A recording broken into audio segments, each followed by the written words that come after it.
안녕하세요. 즐거운 과학 시간입니다. 배운 내용을 한 장에 요약하여 정리하는 과정은 매우 중요합니다.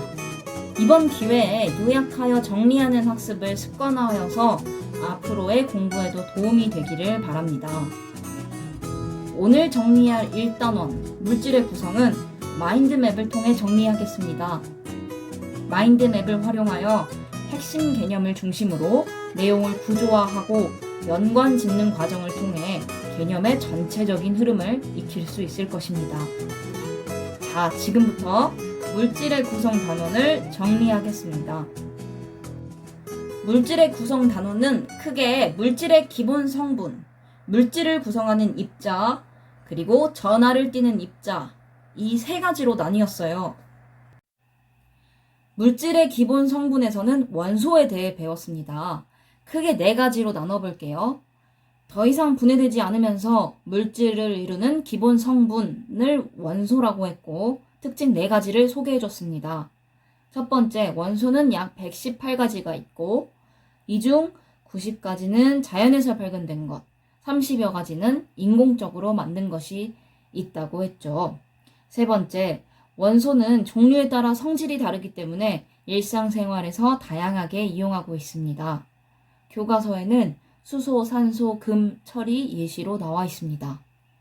네 번째는 원소는 금속과 비금속으로 나뉜다고 했어요. 원소와 관련하여 두 번째로는 라부아지에의 물분해 실험으로 물이 산소와 수소로 나뉘는 것을 알았습니다. 이로써 물은 나누어짐으로 원소가 아니구나, 물은 산소와 수소로 이루어져 있구나 라는 사실을 알 수 있었습니다. 이런 원소를 구별하는 방법 두 가지를 배웠어요. 첫 번째, 불꽃 반응, 두 번째는 선 스펙트럼. 불꽃 반응은 빨리 노나 보칼, 구청에서 빨대는 스트로우, 쉽게 외우는 방법을 알려줬습니다. 선 스펙트럼은 원소의 종류에 따라서 선의 위치, 색깔, 굵기, 개수가 다르기 때문에 선으로 원소를 구별할 수 있습니다. 원소 기호도 암기하고 있어야 합니다. 암기해야 될 자료는 온라인 계약 처음부터 학교 홈페이지에 올려졌기 때문에 지금쯤이면 모두 외우고 있다고 믿고 싶네요. 하이드로젠이라는 영어 단어는 여러분의 편의를 위해 적어준 단어이지 외우라고 제시한 게 아니라는 말을 여러 번 했습니다. 원소 이름과 원소 기호만 외우세요. 이번에는 물질을 구성하는 입자로 가볼게요. 원자와 분자가 생각나야 돼요. 원자는 물질을 구성하는 기본 입자를 뜻했어요. 원자를 구성하는 것으로는 플러스 전하를 띠는 원자 핵과 마이너스 전하를 띠는 전자가 있습니다. 원자 핵은 원자의 질량 대부분을 차지하고 있고, 전자는 원자 핵 주위를 움직이고 있기 때문에 원자의 크기는 전자가 돌고 있는 궤도까지입니다. 원자의 중요한 특징 중 하나는 한 원자에서 원자핵의 플러스 전하량과 전자의 총 마이너스 전하량이 같으므로 전기적으로 중성이라는 것입니다. 그리고 원자의 종류에 따라 전하량이 다르기 때문에 입자의 크기도 다릅니다. 이와 관련된 실험이 있었죠. 물 50ml와 에탄올 50ml를 섞은 후 전체 부피를 측정해보면 100ml보다 적은 약 97ml였습니다. 물과 에탄올은 입자의 크기가 다르기 때문에 크기가 큰 입자 사이 틈으로 작은 입자가 끼어 들어가면서 부피가 줄어든다고 했어요. 기억나죠? 이번엔 분자예요. 분자는 독립된 입자로 존재하여 물질의 성질을 나타내는 가장 작은 입자입니다. 우리는 원소, 원자, 분자의 차이점을 알고 있고 화학식이나 그림을 보고 개수도 셀 수 있어요. 여기 모형 그림과 원소 기호를 이용해서 물 분자를 표현해 볼게요. 물의 화학식은 H2O죠. 만약 화학식이 2H2O일 때 분자의 개수, 분자를 구성하는 원소의 종류, 수소 원자의 개수, 산소 원자의 개수, 총 원자의 개수, 한 분자당 수소 원자의 개수, 한 분자당 산소 원자의 개수를 모두 구할 수 있어야 합니다. 각각 구해보면 분자의 개수는 2개, 분자를 구성하는 원소의 종류는 산소, 수소 이렇게 두 종류죠. 수소 원자의 개수는 4개, 산소 원자의 개수는 2개, 총 원자의 개수는 6개.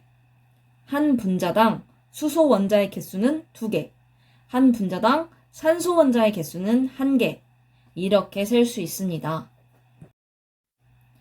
마지막으로 전하를 띠는 입자 단원입니다. 여기도 역시 바로 이온이 생각나야 돼요. 이온은 원자가 전자를 잃어서 플러스 전하를 띠는 양이온과 원자가 전자를 얻어서 마이너스 전하를 띠는 음이온으로 나뉩니다. 전압을 걸어서 전류를 흘려주면 양이온은 마이너스 극 쪽으로, 음이온은 플러스 극 쪽으로 이동했어요. 이때 배운 실험이 있었습니다. 질산칼륨 수용액을 적신 거름종이의 중앙에 황산구리 수용액과 과망간이지산 칼륨 수용액을 떨어뜨린 후 전극에 전류를 흘려줍니다. 여기서 질산칼륨 수용액을 넣어준 이유는 전류가 잘 흐를 수 있도록 도와주는 녀석이기 때문이었어요. 이때 과망간이지산 칼륨 용액은 보라색, 황산구리 수용액은 푸른색을 띠고 있는데 전류를 흘려주면 보라색은 플러스 극 쪽으로, 푸른색은 마이너스 극 쪽으로 이동하는 것을 관찰할 수 있었어요. 이로써 보라색을 나타내는 것은 음이온인 과망간이지산 이온, 푸른색을 나타내는 것은 양이온인 구리이온이라는 것을 알 수 있습니다. 만약 전극을 반대로 걸어주면 푸른색과 보라색은 반대로 이동할 거예요. 온라인 학습 영상에 있던 실험은 한천 용액을 사용했는데 위 실험과 내용은 같습니다. 교과서 35페이지에 있는 이온식도 모두 암기해야 합니다. 마지막으로 이온의 확인 단원에서는 앙금 생성 반응을 배웠어요. 수용액에 특정한 이온이 있는지 확인을 할 수 있는 방법 중 하나가 앙금이 생성되는지 확인하는 반응인데요. 두 종류의 수용액을 섞으면 특정한 양이온과 음이온이 반응하여 물에 잘 녹지 않은 앙금을 생성하는 반응입니다. 앙금을 생성했다면 특정 이온이 들어있는 것이고 앙금을 생성하지 않았다면 특정 이온은 없는 것이겠지요. 그래서 알려준 앙금 생성 반응 몇 가지가 있었어요. 함께 복습해 보겠습니다.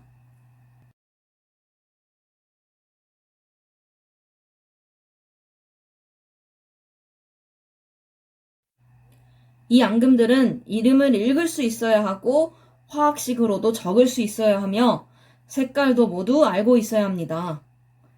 차례대로 염화은, 탄산칼슘, 황산칼슘, 탄산바륨, 황산바륨, 아이오딘화 납이라고 읽으면 됩니다.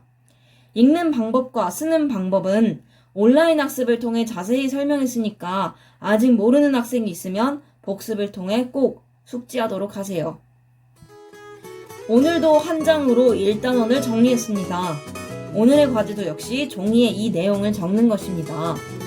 적어두고 자주 반복해서 보거나 써보면 어느 순간 여러분 머릿속에 저장될 거예요. 너무 많다 싶으면 여러분 방법으로 요약해서 올려도 됩니다.